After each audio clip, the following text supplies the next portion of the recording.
All right. Back to calculus. So there's some terminology I noticed on your homework that we didn't cover in class. Differentiability means you're able to take a derivative. So back to whatever, calculus. It's one of those days. Okay, differentiable. So we'll say a little terminology. F is differentiable at x if the derivative exists. The derivative f prime of x exists. I mean, exists at x. At x. How's that working? About the same? Yeah. Oh, I didn't cut it into pieces, but it's not so easy to cut this into pieces. I'll just do it like this, okay? All right. Hopefully, I won't run out of room. Question, Andrew. Yes. Yes. So let's see. Yeah. What does it mean for the derivative to exist? Well, the derivative is, recall the derivative. What is the derivative at x? It's a limit. It's a limit as u goes to x, f of u minus f of x, rise over run, or if you prefer, limit as h goes to 0. And you'll see today, I think you'll see some examples of why it's useful to have both under your belt. So either way, this is rise over run. How do I point? You can just see if I do this, right? Great. Okay, so I don't have to do anything, just do it like that. Right, so either way, it's rise or run. It's a limit. Well, a limit might not exist, right? It's all the same limit rules that we've seen before. So all of the ways that a function can fail to be differentiable is the same as how a limit could fail to exist. So limit could fail to exist. So first of all, this is a limit without specifying the side. So a limit exists, a two-sided limit exists. Sorry?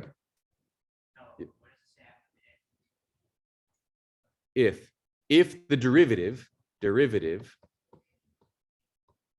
doesn't mean that my handwriting's any better, but at least hopefully this won't, well, the second I say, hopefully this won't crash. Yeah, exactly. Guess what? Okay, f is differentiable at x if the derivative exists. The derivative is defined as a limit. So by that I mean if a limit exists. So if the limit exists, if and only if the limit as u goes to x exists, if and only if the one-sided limits exist, the two one-sided limits exist.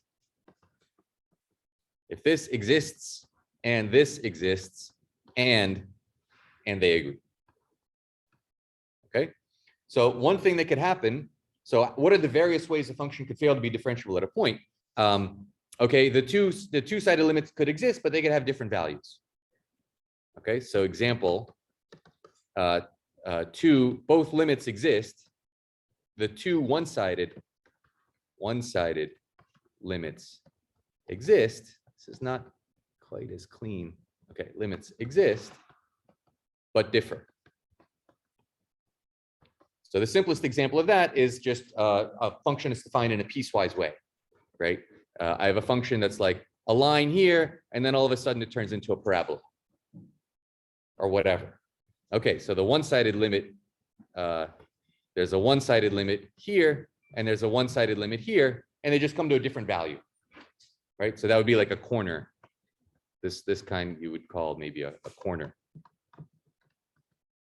These are not technical names, right? But you can sort of see, what's happening here. You're going along like this, and all of a sudden you jump and you're going like that, right? Does that make sense?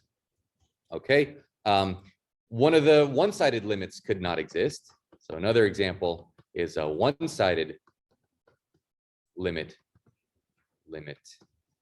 could fail to exist.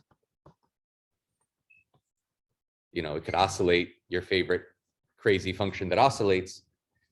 Even if the value of the function goes to 0, the derivative could still be wildly fluctuating as you get near the point, switching from positive, negative, going up and down, whatever.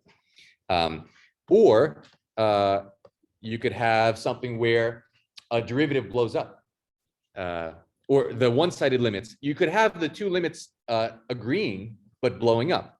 So both one-sided limits both one-sided. Can you read anything that I'm writing? Yeah. Okay. Both one-sided limits blow up is another way that a derivative can fail to exist. So here's a nice example of that. What do you know about the square root function?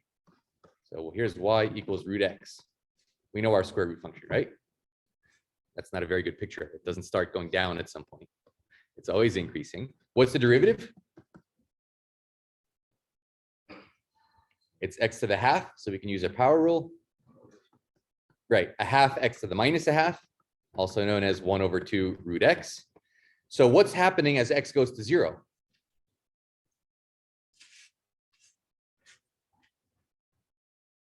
What's happening as x goes to 0?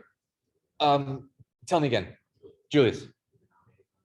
The denominator is going to 0, so the whole thing is blowing up. Yeah, so this is blowing up as x goes to infinity from above. Of course, there is no value from below. So what's happening to the derivative? How does the square root function start? It starts infinitely fast and immediately levels off and starts, growing slower and slower. But to start, the start goes straight up. The start of the square root function is straight up. So now imagine something that's like the square root function, but made even. So an example of a function is like y equals square root of absolute value of x. So square root of absolute value of x will be something that is like root x over here, and then it's just, I made it even. So I reflected across the y-axis. So it's just like this. Okay, so the derivative is going to be infinitely negative here and then infinitely positive here. Well, so this is actually a different, both one-sided limits blow up, but in different directions. That can happen. So if I make it even, then they blow up in different directions. In other words, one's going to positive infinity, one's going to negative infinity. And so then you get this is a nice continuous function, very reasonable function, except it has what's called a cusp here. A cusp. Again, these are not words you need to, don't put these on a dictionary card or something. It's just for, if you hear me say cusp or something like that, that's what I'm referring to. So just at this one instance, the slope of what you could try to say is the tangent line, or rather anywhere near that point, this slope is getting infinitely negative, this slope is getting infinitely positive, but at that point, there's no meaningful way to have a tangent line. There's no derivative, okay? So that's a derivative that fails to exist.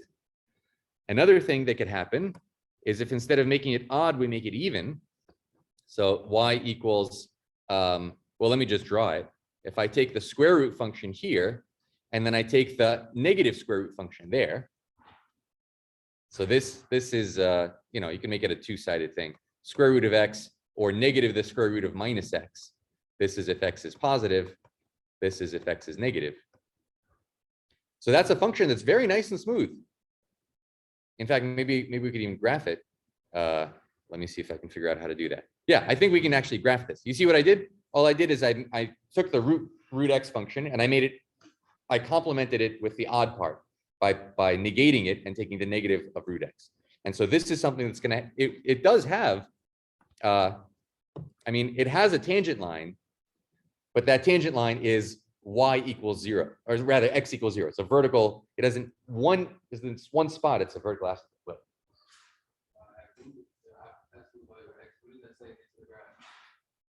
This word is cusp. Cusp. C-U-S-P. Okay, does this make sense? Any of this make sense? So these are the various ways a derivative can fail to exist. So the derivative is infinite. Infinity is not a number. Should we see a graph of this? Okay, let's see if I can figure out how to do this. Okay, Desmos. So our two functions are square root x. That's square root x. And notice, like, it's starting infinitely fast. And the other function, to make it odd, I have to take the negative of negative square root of negative x. And there it is. So here's a perfectly nice function. It's just at this instant, if I graph x equals 0. So if I zoom in, very, very close to the origin, the function's negative square root and positive square root negative of the negative square root of negative x and positive square root of x look more and more like x equals 0, which has an infinite slope. Okay, does that make sense? So these are the various ways that a function might be not differentiable. A derivative doesn't exist because it's equal to infinity. Infinity is not a real number.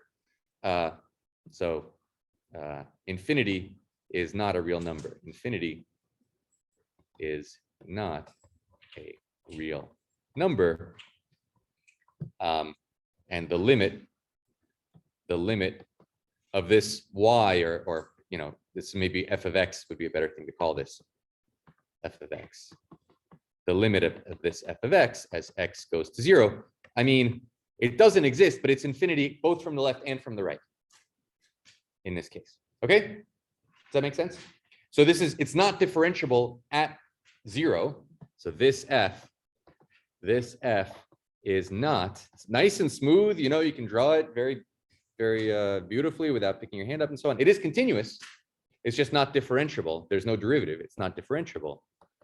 Differentiable at x equals 0. Okay. Any questions on that? Does that make sense? Going once, going twice. Okay. What else do we need to cover? Yes, more functions. There's an important class of functions that we need to try to compute their derivatives, whose derivatives we need to compute. Here's another. So let's compute the derivative of an important function like a power function. Derivative of a power function. Derivative of a power function.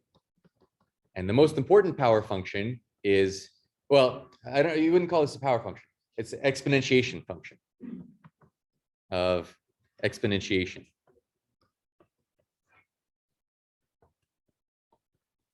So there's a base, you raise something to the x. What's the correct base? There's only one correct answer. E, thank you. Okay, you guys know. So the function f of x is e to the x. Why is this the correct base? What's the significance of e? What do you guys think of e as? E is this number, like 2.71 something? What is it? How's it defined? Annabelle? Say it again. The slope of every point is equal to. Oh, yes. Well, that's what we're about to prove. Yes, that is the significance of this. Exactly. But just the number e, how do you guys, when you saw this number, how is it defined? Usually it's introduced in terms of compound interest, like continuous compounding. I don't know. What is it? Okay. One way, okay. Okay. Defining natural logs in terms of e, you can do. It's usually the other way around. But so usually the definition you'll see is you take 1 and you add a tiny bit. So if n is a large number, you take 1 and you add a little bit to it, and then you raise that to a huge power. Anybody see something like this? So this is like if n was equal to 12 and you have some, well, this would be an interest rate, I guess, of 1. So if your annual interest rate is 1, but you're going to compound monthly, then you take whatever principal you have and you multiply it by 1 plus a 12th, and you do that 12 times. So you multiply it by itself 12. Anyway, there's a whole discussion about compound interest that people usually introduce when they're talking about E. I didn't know if this is the definition of E you saw in school, or you just know about this number and nobody told you where it comes from. Yes, okay, I'm sorry. You were told this number. This is a very important number, but we give the wrong reasons for why it's important. The reason we give the wrong reasons, there's a good reason to give the wrong reasons for why we think it's important. And that's because the importance of it is a little bit complicated. I mean, really its importance you'll see when you do differential equations, but you will also see its importance next semester when you do sequences in series. So the real definition, which I'm not supposed to tell you, the real definition of e to the x is this. You take 1, you add x to it, then you add x squared over 2, then you add x cubed over 6, then you add x to the 4th over 4 factorial, 24, 4 factorial, plus x to the 5 over 5 factorial, plus x to the 6 over 6 factorial, and you do that forever and ever and ever. Okay, So that's the real definition of e to the x. I realized it, we haven't seen sequences in series, so just take my word for it. By the way, x squared over 2 is also x squared over 2 factorial. 2 factorial is 2. Everybody knows factorial function? Yeah, factorial function. So 7 factorial is 7 times 6 times 5 times 4 times 3 times 2 times 1. Okay, so 6 is 3 times 2 times 1. So this is 3 factorial. This is x to the 1 over 1 factorial. And 1 is x to the 0. And 0 factorial is 0 factorial is 1. There's a good reason to make 0 factorial equal to 1. Okay, so this is the pattern of e to the x. So take my word for it that this is the pattern, and also take my word for it that we can differentiate term by term. Let's just differentiate d dx of e to the x. Okay, so what's the derivative of this? Well, this is just a constant, right? This was the constant 1. This is a constant 1. This is equal to 1. So the derivative of this is 0. Okay, the derivative of x, 1. The derivative of x squared over 2. So derivative of x squared, so this 1/2 is just a constant. The 1/2 stays there. The derivative of x squared is 2x. Okay, then I have 1 over 3 factorial times, what's the derivative of x cubed? 3x squared. Yeah, the power comes down, and then you get that, and we continue over here, and then I get 1 over 4 factorial times 4x cubed plus 1 over 5 factorial times 5x to the 4th, and so on. Okay, this is an aside. Everybody sort of believe me? Again, I haven't proved any of these things, and that's exactly what next semester is about, making things like this rigorous, or somewhat rigorous. So what do we get? I get a 1. Yeah, okay. So this is exactly what Annabelle was saying as well. I get a 1. A half times 2x is x. Now I have a 3 on top and a 3 factorial on bottom. 3 factorial is 3 times 2 times 1. So I forget about the 3's. The 3's cancel, and I just get 1 over 2 factorial, and then there's an x squared. And then the 4's cancel, and I get a 1 over 3 factorial times an x cubed. And then the 5's cancel, and I get a 1 over 4 factorial times an x to the 4th, and so on forever. So what is this? 1 plus x squared over 2 plus x cubed over 6 plus x to the 4th over 24. That's e to the x. That's e to the x itself. Okay, so it's exactly what Annabelle said. If you look at the graph of y equals e to the x, here's 0. It's a negative, and then it blows up like this. The slope at whatever value, the slope at any value is exactly the value, the original value of the function. The derivative of the function is the function itself. It's a very strange principle. Okay. Anybody know what the discrete analog of this is? If you look at powers of 2, so powers of 2, 2 to the n is the sequence 1, 2, 4, 8, 16, 32, and so on, right? What's the difference between 1 and 2?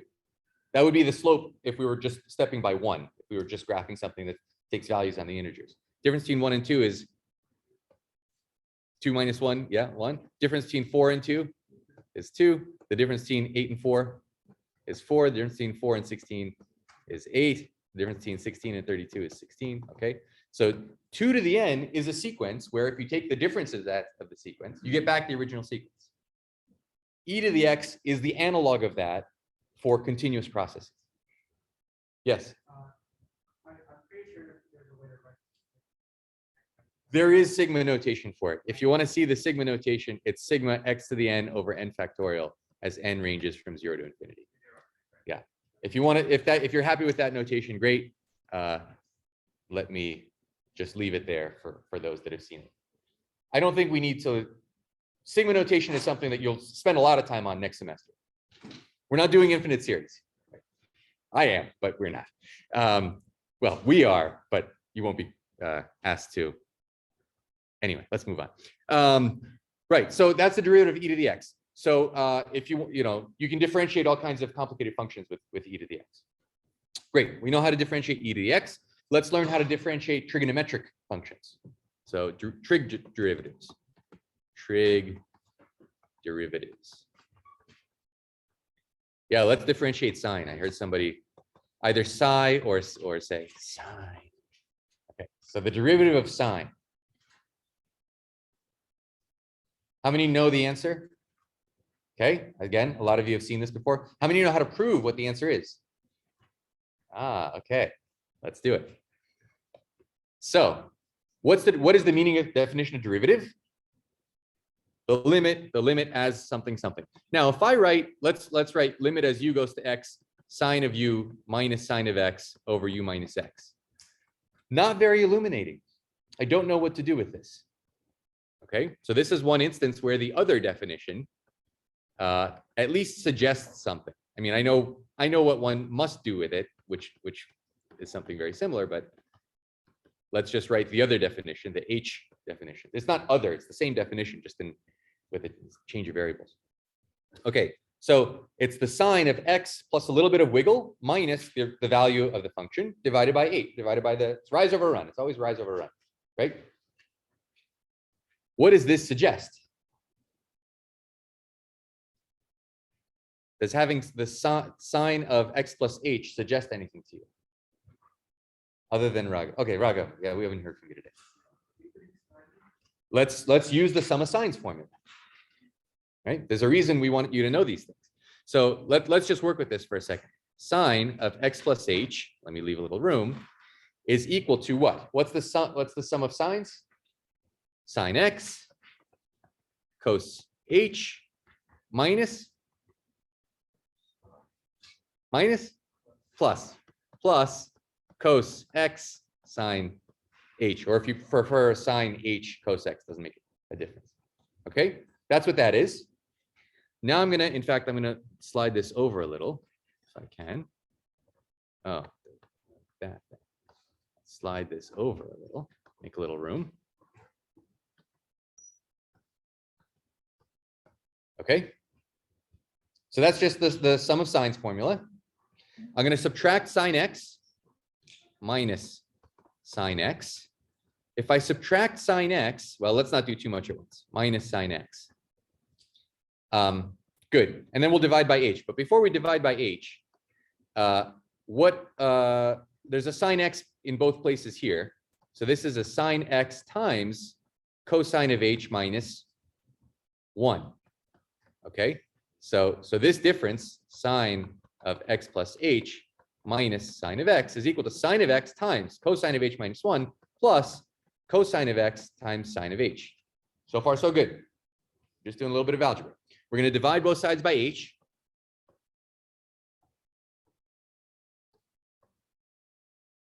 Now we're going to think about what happens in the limit as h goes to 0. So an arrow means limit as h goes to 0. This, by definition, is whatever the derivative of sine of x is. Okay? What's happening to sine h over h? 1. Cosine x, does that change as h changes? No, it's just a constant as far as h is concerned. This is for a fixed value of x. All right, we have a sine x, that's just a constant. And now we have to figure out what this is. We've done this several times. Have we? You guys know what the limit of cosine of h minus 1 over h is? Yeah, you know why it's 0? Does everybody remember? Let's do this off to the side for a second. If I look at cosine of h minus 1 over h, the numerator is going to 0, the denominator is also going to 0, right? Cosine of 0 is 1. So I have 1 minus 1. You can see that?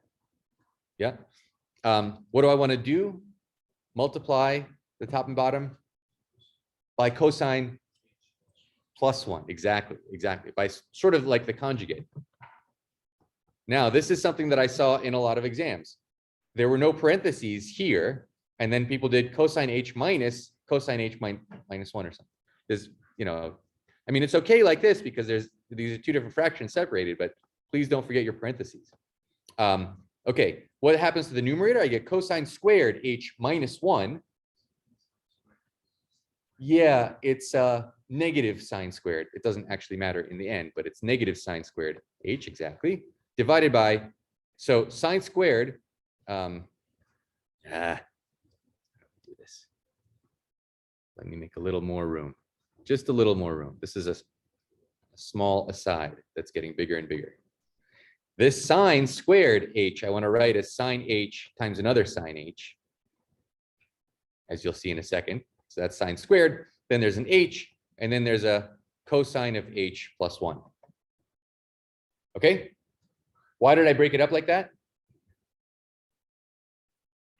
So, good question.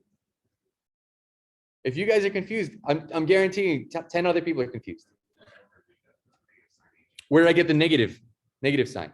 This is cosine squared minus 1. And cosine squared, 1 minus cosine squared is sine squared. So cosine squared minus 1 is negative sine squared. Does that make sense? How many other people were wondering where that minus sign were coming from? You're liars. More of you were confused about that. Anyway, thank you for asking. Why did I break up the sine squared into a sine and another sine? Fatima. Sine of h over h is going to approach 1. Exactly. This approaches 1. The denominator here, this approaches 2. But the numerator, which is sitting by itself now, sine h goes to 0.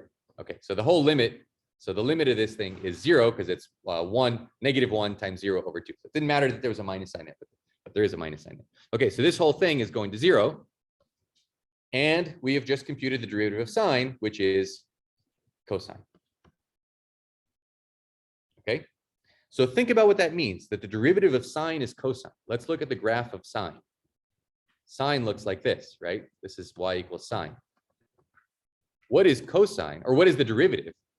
Whatever the derivative is, it starts out at a 45-degree angle, because we know that sine h over h goes to 1, right? So that's a 45-degree angle. So if I start plotting out what's happening at the derivative starts here at 1.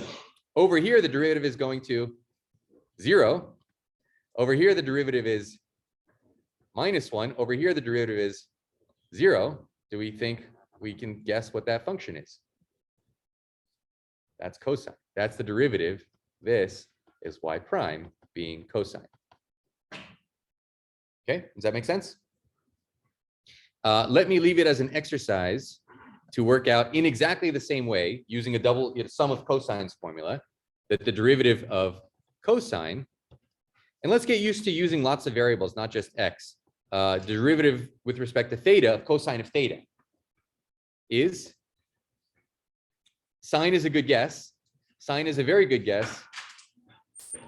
There's a minus sign, exactly because if you think about what the graph of cosine is, let's do the same experiment. If we think about cosine x, this is y equals cosine theta. Let's use theta just to mix things up. So this is a graph of theta. What's happening to the derivative at first? The slope here is 0. The slope is flat. The slope here is negative 1. The slope here is back to 0. The slope here is supposed to be positive 1. Okay, so it's negative sign, not positive sign.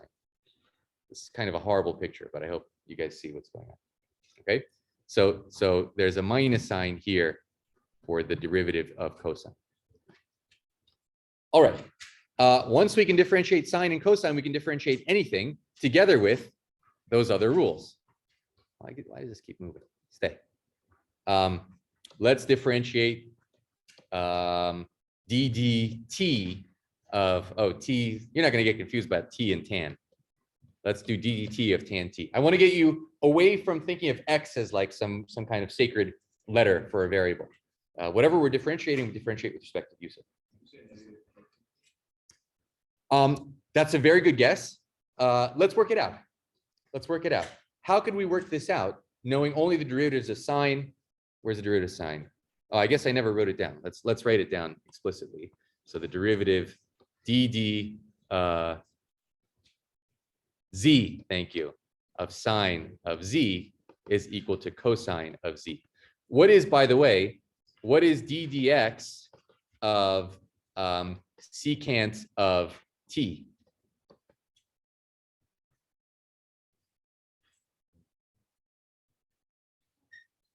It's a trick question. There's no x's here. As x changes, it's a trick question.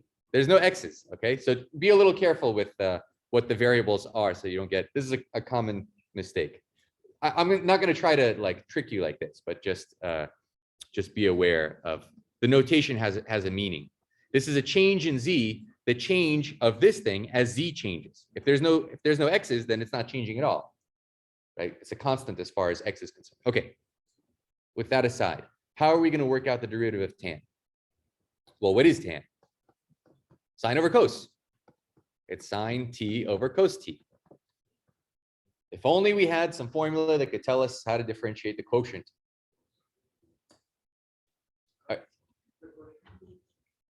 Yeah, do you have a question or are you going to tell me the answer? Yes, let's apply the quotient rule. Okay, so our song is low, low, low, high. Low times the derivative of the high. The derivative of sine is cosine of t. Okay, minus high, that's sine of t. D low, the derivative of cosine, negative sine. Theta,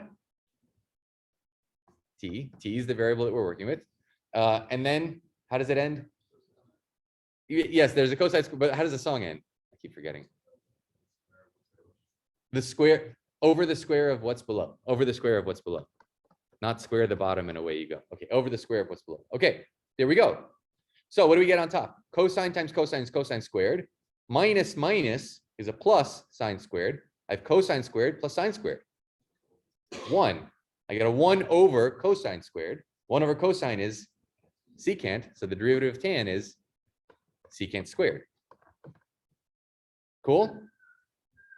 I do not have the derivatives of tan and cotan and secant and cosecant memorized. These are things I just derive on the spot anytime I need them.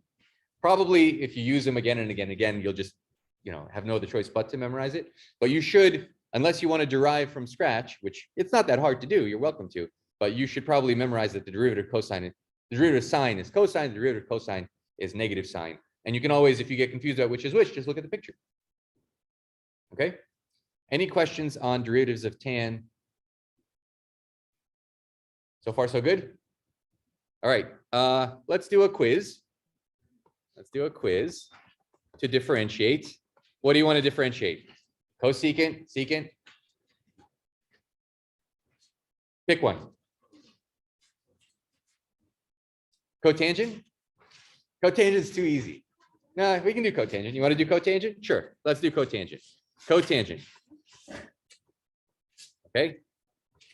Work out the derivative of cotangent. Take 5 minutes. Cotangent is 1 over tangent, so it's cosine over sine. Well,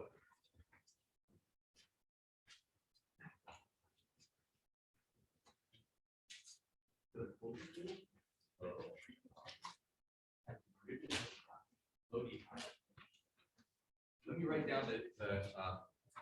write down the quotient rule so we have it to stare at. What am I doing?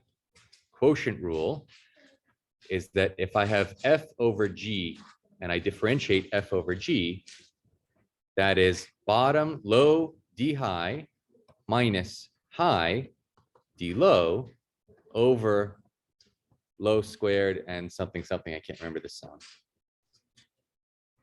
Okay. So if you have that f over g, and the root minus top sine, the root of the bottom divided by, and then you see how this is now cosine squared plus sine squared, but cosine squared is always 1. So now do exactly the same thing, but just with sine and cosine reversed.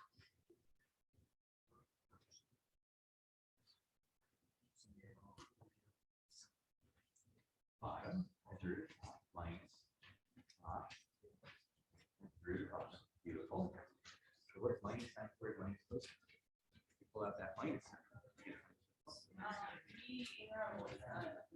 And then there's a minus sign. That's the one trick in this. The one trick.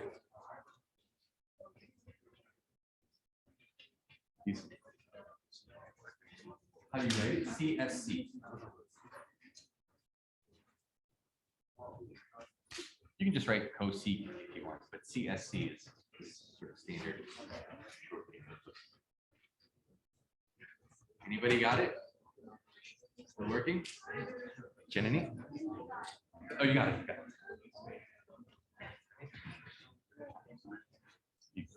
You done? Did ever? Yeah, negative cosecant squared. Okay, let's do it together. I think everybody's got it mostly. So how'd you do it? Did anybody use the reciprocal rule? Remember what? Remember the reciprocal rule? Just to throw you a curveball, the derivative of 1 over f is negative f prime over f squared, which is a special case when f is the constant function 1. It's just a special case of the quotient rule is the reciprocal rule. So you could do that directly and write negative cosine squared, because that's sorry, secant squared rather, negative secant squared, that's the derivative of tan, negative secant squared divided by tan squared. Well, and then it'll take you a minute to massage that. What is that? That's not how you did it, right? So let's not do it this way. But this is just an aside.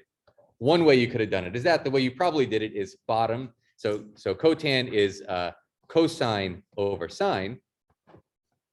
So bottom is sine times derivative of the top derivative of cosine is negative sine minus bottom minus top rather cosine times the derivative of the bottom is sine.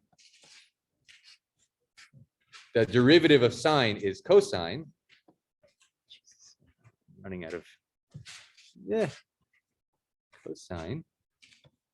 Okay. I don't know why there's a parenthesis there. Okay, I have to close it. And then divided by sine squared. Okay. So if you wrote that out, give yourself a point. Give yourself 2. Why not? Let's be generous. Give yourself 2. Doesn't make no difference. And then negative sine squared minus cosine squared is always negative 1. Yeah, the minus sign pulls out and you get sine squared plus cosine squared. So that's negative 1 over sine squared. 1 over sine is cosecant. So it's negative cosecant squared. T, give yourself 2 more points. Let's be generous. All right. How many got a 4 out of 4? Yeah. Okay, great. Pass them on over. The last step? The last step was that negative sine squared minus cosine squared is the negative. So it's negative sine squared plus cosine squared over sine squared. But this is 1. So the minus sign just pulls out. Okay, use it.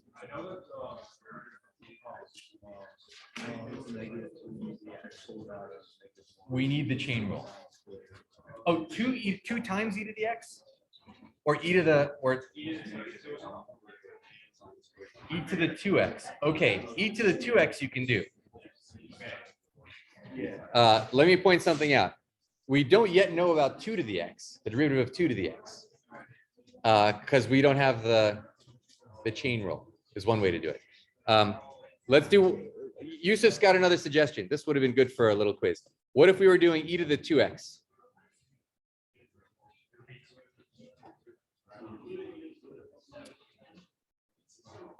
Why? One way you could do this is it's the derivative, e to the 2x is x plus x, e to the x plus x is e to the x times e to the x. So you can use the product rule. The first thing times the derivative of the second thing. The derivative of the second thing is itself because it's e to the x, plus the same thing again, e to the x times e to the x. So you get 2 times e to the 2x. So that's a sneaky way of doing e to the 2x, but really the way to properly do all exponents is the chain rule, which we'll learn soon, probably not today. Okay, does that make sense? These derivatives are really useful for things like simple harmonic motion. So let's do a little simple harmonic motion exercise example. What? It's simple. Simple harmonic motion. Yeah, it's called simple harmonic motion. You know what that means? Motion. You can't read harmonic. Harmonic. Is that any better? Or is that, and this is simple. Simple harmonic motion. You have a little, you know, it's like you have a spring that's like hanging and there's a weight and then you displace. So this is like in equilibrium and then you pull it down. Yeah, a harmonic oscillator. You pull it down and it starts bouncing up and down. You know, really it's losing a little bit of energy through heat, but let's assume that it's not. Okay, so I don't know, let's make something up. The position as a function of time, so this is position. Position, for some reason, people use S all the time. I hate S for position. It's P. P is position. P is momentum. Fine, S. You want S? S for position. What's S? P is momentum. That's why I don't use S. But that's why they don't use P for position. Fine. S is the position. S of T. So let's say we pull this thing down. So we have some harmonic oscillator. Let's say we pull it down 5 inches, something. Okay. So the position as a function of time will be 5 times, let's see, -5 times cosine. Okay. So if we think about that, what is -5 times cosine? So it's here, -5. This is a function of time. And we start at -5 and then we get pulled back up to equilibrium and past equilibrium and up to +5. So here's +5, up to +5. And then we get pulled back down and then we sort of are just doing this forever. Okay. Is that a reasonable graph of simple harmonic motion? Simple oscillator. Okay. This is a little, you know, everybody's pulled a string and it bounces back and forth. That's all this is. Okay. What is the velocity? What does velocity mean? Yes, it's the derivative of position. Exactly. D, the derivative of position with respect to time. dd time. T is time. Time. Velocity is the derivative of position. And so what is the velocity? V of t in our case. -5 is a constant. Derivative of cosine, negative sine. Okay. So what's the velocity? Well, we start out with no velocity, right? The thing is still when we let it go. We let it go, and then it starts to accelerate. And where is it moving the fastest? Where is it moving the fastest?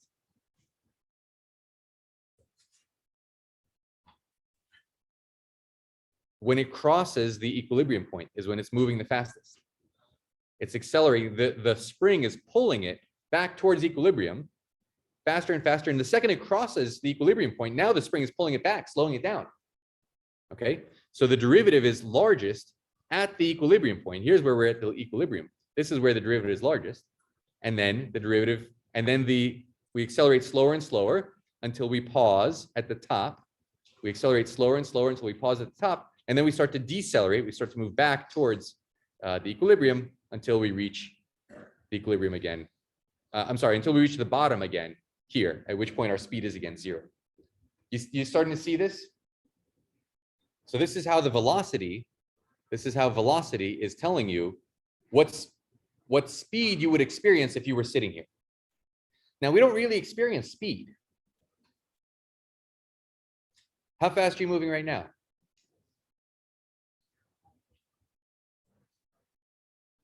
Yeah, relative to what? Okay, so we'll get to relativity eventually. Not in this class. Right, you're moving 0 because you're sitting still, but actually the Earth is spinning really, really fast. Every 24 hours, you're traveling the entire circumference, not quite because we're not on the equator, but whatever. We're traveling a really, really long distance, and we're feeling that right now, but we're so used to it, we don't even notice. And by the way, the Earth is going around the sun, and by the way, our solar system is moving around in our galaxy, and our galaxy is moving around other galaxies. Yeah, fine, forget all of that. 0 is your speed right now, right? If you were to sit on a train that's going 80 miles an hour and you closed your eyes, and let's say it's a really smooth train, it's not bouncing you around, can you tell how fast you're going? No, we do not experience speed.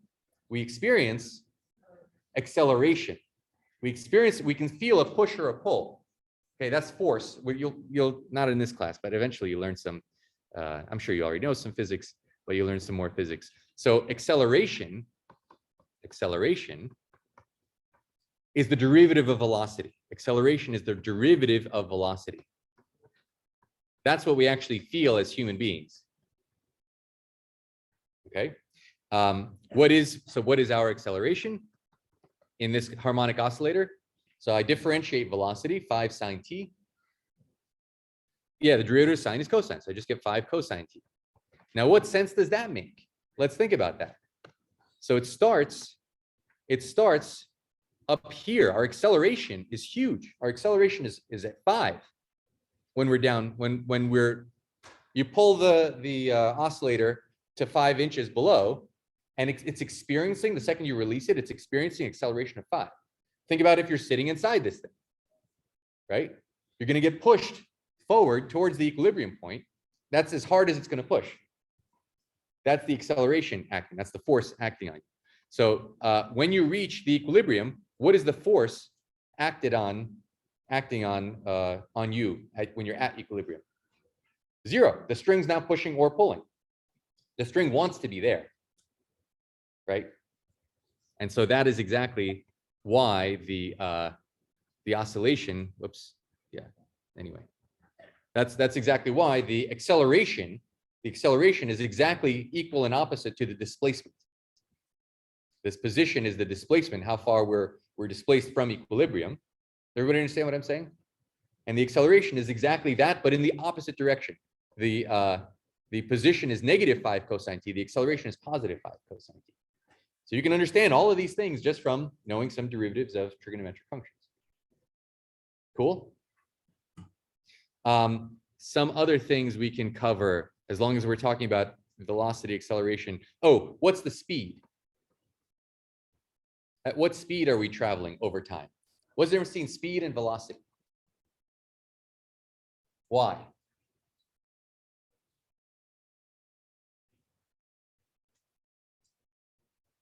Exactly. Velocity is assigned, and more generally, when you get to vector calculus, you'll see velocity is a direction, has a direction. Which way? 5 miles an hour northwest. Speed is just a magnitude, 5 miles an hour. Okay? So that's why velocity can be positive or negative. Speed is just the absolute value of velocity. Okay? So the speed function, if we were to graph the speed function, I don't know what, green. So the speed function is the sine function until the sine function turns negative, and then, so this is speed. This is speed, as opposed to velocity. Red is velocity. Velocity. Purple was acceleration. Purple is acceleration.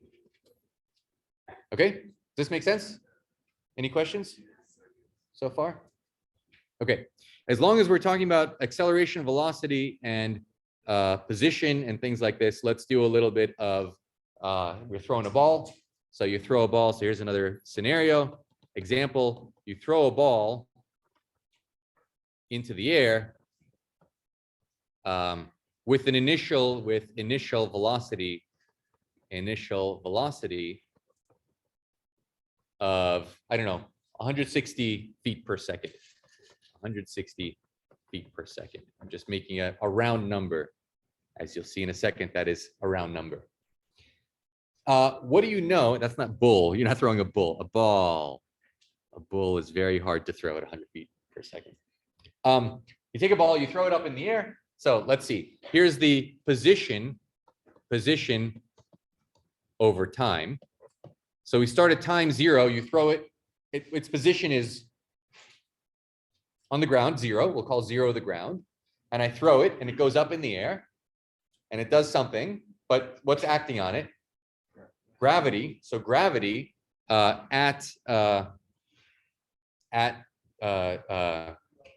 thank you, sea level as opposed to higher up. So gravity at sea level on Earth, gravity acts by an acceleration of meters, and in feet at 32. That's why I made it 16. So 32 feet per second squared is the effect of the force of gravity. And what that means is that position, So I'm not expecting you to know any of this physics. I'll always give you the equations and just ask you to derive things. But I want to plant the seeds in your head for when you see it in physics class, or maybe you've already seen it in physics class. So the position will be, we have this initial velocity of 160 feet per second. So this is time measured in seconds, times time, minus the 32 feet per second squared times time squared over 2. That's how acceleration works, as you'll see in a second. Okay, so this is the equation of motion of the ball, at least until it hits the ground, and then something else happens. Right? If it's an apple or something, squish, right? So here are some questions. Question, how high will it go? How high, in other words, what's the highest point it will reach?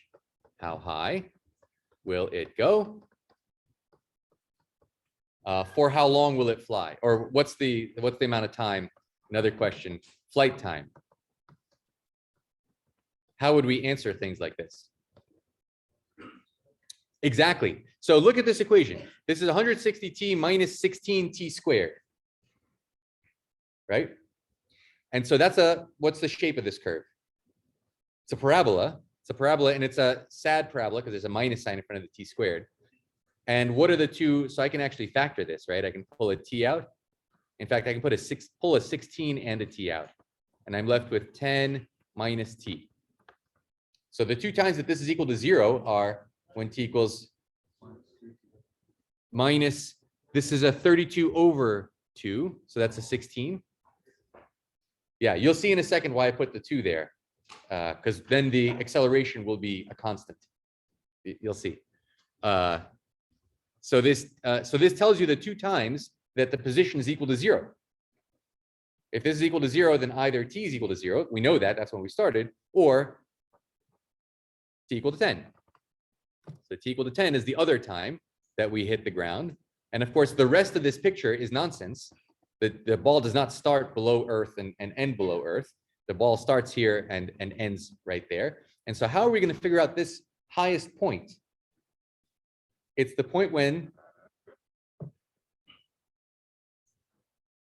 the velocity is 0. Let's compute the derivative. What is the velocity? Okay, so the function was 160t minus 16t squared. Let's differentiate that. Derivative of 160t is 160. It's 160 times t. So it's just 160 minus 16t squared. Minus 16 times the derivative of t squared is 2t. Okay, so this is 160 minus 32t. When is that equal to 0? So 160 divide by 32, I guess I get 5. T equals 5. That makes complete sense. That's right in the middle. Equals 0 when t equals 5. So right in the middle of that flight time is when we reach our highest point. So how high will it go? How do we figure out how high it'll go? What is the position exactly? What is the position at time 5? The position at time 5, I get 16 times 5 times 10 minus 5. That's another 5. And 16 is 4, so I get 20 times 20. 400. Anybody? Can someone check that I'm doing this right? Did you get 400? Yeah, okay. All right, so that's how high up in the, that's pretty high, 400 feet. It's a good throw. Anyway, right. Okay, so the flight time is 5 seconds. The height is 400. Just for fun, what is the, yeah, Will? How did I get 10 minus t here? So this 32 over 2, let me try to, this was the original value of, this is the function of position. This is what we're told. And so it's 100t minus 32 times t squared over 2. 32 over 2 is 16. And I pulled out a 16. So I took this 32 over 2 and made it into a 16. And I pulled out the 16 and I pulled out a t. So all that's left is a minus t when all is said. If you just multiply out this algebra, you'll get the same thing again. Okay. Other questions? Will, did I answer your question? Does that make sense? Other questions? So far, is this stuff easy? Yeah, this is way easier than the stuff we usually do. It's called applications, says the pure mathematician. Okay, what's the acceleration? Negative 32. Okay, that is exactly the force due to gravity. So that's why I did this t squared over 2. So the force due to gravity is this acceleration 32 feet per second squared. Aha, I do need to plug in after all. Give me 1 second before my battery dies. We have a couple of things to go over.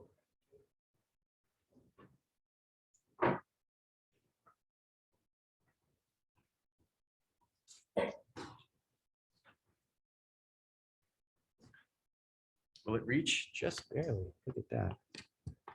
All right. Hopefully our technological problems are behind us. Tell me again. 5 up. 5.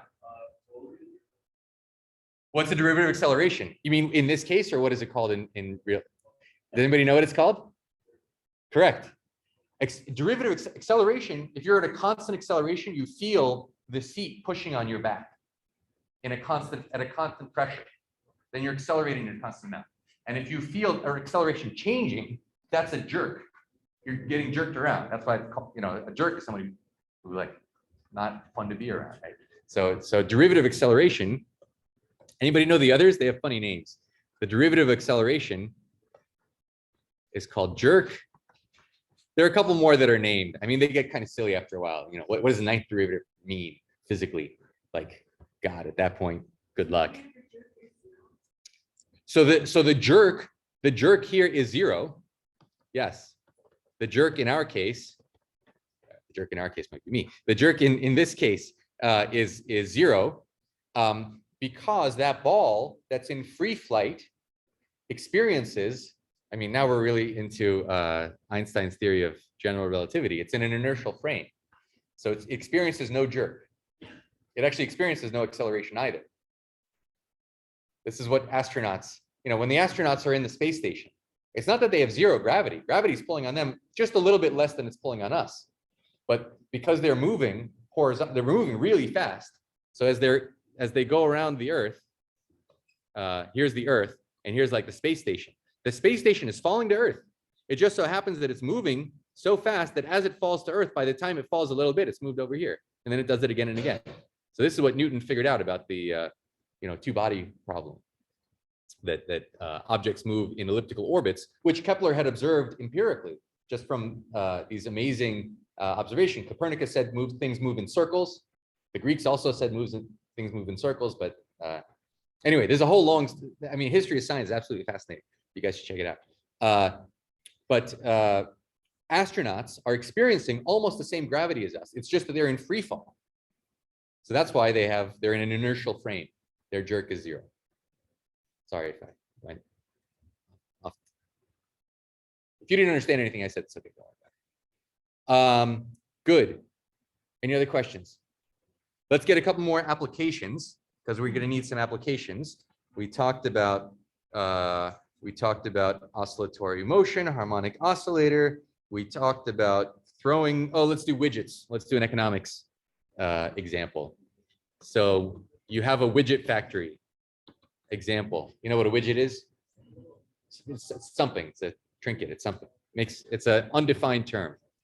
You make what do we make? Let's make something real. What is it? I had ring tops. Spin tops. Spinning tops. We make spinning tops. Beautiful. We make spinning tops. We have a factory. Factory makes spin tops. Oh, dreidel, dreidel, dreidel. Around it goes. Okay. So that's a spinning top. And there's now cost. The cost. So let's see, C of X will be the cost to make X units. Does it cost the same amount to make all the new units? Like if you're going to make 100 spin tops to make X spinning tops, the units are spin tops. Make 100 spin tops. Does it cost the same amount if you're going to make 100? Does it cost 100? And if you make 1,000, does it cost 1,000? Well, it depends, right? There's sort of the more, maybe if you're going to make a whole lot, you have to make an investment into a bigger factory. You might have to hire more people, which has a cost. But then you start reaping the rewards of that investment that you made. So cost is not necessarily something that has a nice function as a function of how many tops you're going to make. Okay, so in our example, the cost function for whatever reason, let's just say is x cubed minus, I don't know, 6x squared plus 15x, whatever. It's just an excuse to do some calculus. Okay, that's our cost function. And our revenue, R of x, is the revenue. That's how much money we make if we sell. Revenue is money from selling X units, X spinning tops. Okay, we're assuming everything we make we're going to sell, which is also not a good assumption. Back here, we were assuming that there's no air resistance, air friction, that we don't reach terminal velocity. We're making all kinds of simplifying assumptions, right? This is math, not real life. And our revenue in our example is x cubed minus 3x squared. Doesn't really matter. I'm just giving you some numbers. Minus what? Plus 12x. Okay. The words economists use to describe things like derivatives is marginal. What's have you heard of the marginal revolution, where everyone has to, everyone tries to think marginally? What's the marginal rate of change from wherever we are? So marginal cost. Marginal cost means if I change marginal cost, if I go from 10 units to 11 units, how much is that 11th unit going to cost?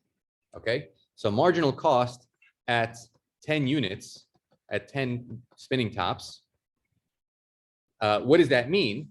In other words, well, what does it mean? It's the derivative, exactly. The marginal cost is a derivative. So C prime of x, what's the derivative of the cost function? Do you see why the derivative of the cost function is the marginal cost? The marginal cost means how much is it going to cost me to make that next unit once I've already made 1,000 units? How much is it going to cost to make the 1,000 first? So that's it's really the difference function, but we're pretending it's an instantaneous, that we can make 0.3 spinning tops. Okay, so if we pretend that these things are continuous, then what we're asking for is the derivative. Ying? Yes, it's the rate of change.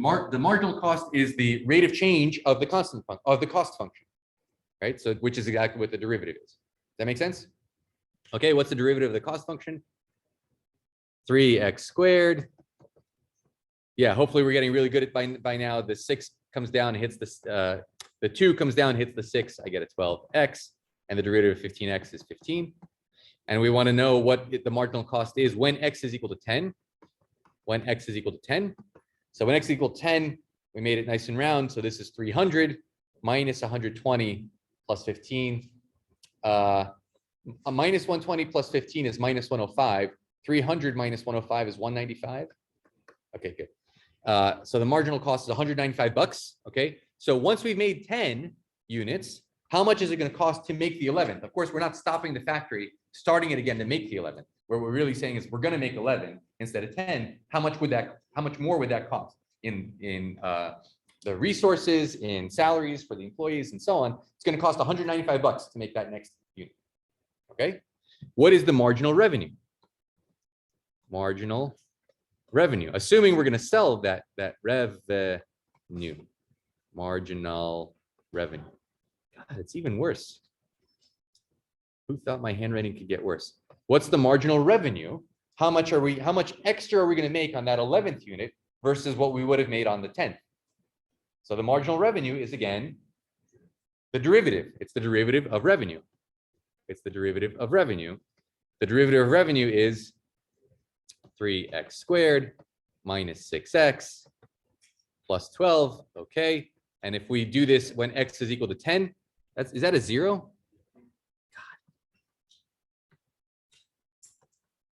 If we look at the marginal revenue at x equals 10, we get 300 again, minus 60 plus 12. 60 plus 12 is negative 48.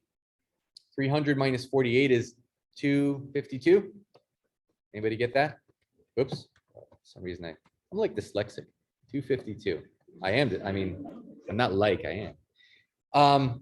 So should we make that 11th unit? Why? Dan? Exactly. So net profit, marginal net, the marginal net of making that 11th unit is the profit, the revenue, this 252 minus the marginal cost 195. We stand to gain $57. So we should continue. We should make that next unit, right? And what's the basic theorem of economics? How many units should we actually make? We should make more. How much more? We should make more units until the marginal net is zero, until the marginal cost is equal to the marginal revenue. That's a basic theorem. That's the first theorem in intro microeconomics. Okay. So when whatever it costs you to make is how much you could sell it for, that's when you stop. Make exactly that many. Again, assuming revenue really includes the fact that you're going to sell that. Any questions? Okay.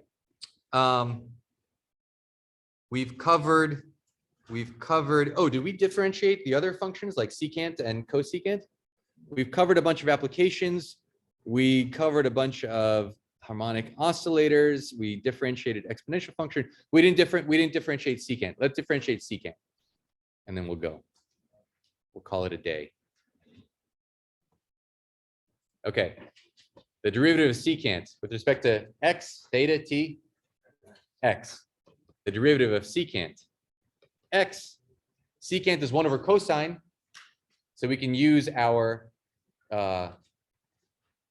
reciprocal formula. Yes, negative the derivative of cosine. The bottom here is cosine. So let me just write this out a little bit. This is 1 over cosine, so we can stare at a cosine. So it's negative. The derivative of cosine is negative sine divided by the bottom square. Ooh, that's a little nasty. How am I going to combine this? No, it's not nasty at all. Sine over cosine is tan. And there's an extra cotan. There's another cosine in the bottom, which is a secant. Okay, so the derivative of secant is secant tan. And you can do the same thing for cosecant. All right,